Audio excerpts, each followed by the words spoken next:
పద్దెనిమిది పడిమెట్ల పైకెక్కి గుడికేగు భక్తులకు ఎదురొచ్చే బంగారు స్వామి ఇరుముడులు స్పృశించి శుభమును దీవించి జన బృందముల చేరే జగమేలు స్వామి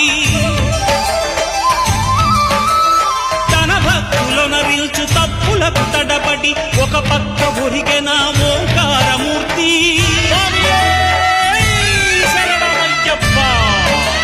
స్వాములందరూ తనకు సాయము కాగా ధీమంతుడై లేచే ఆ కన్య స్వామి పట్టబంధము వీడి భక్తతతికై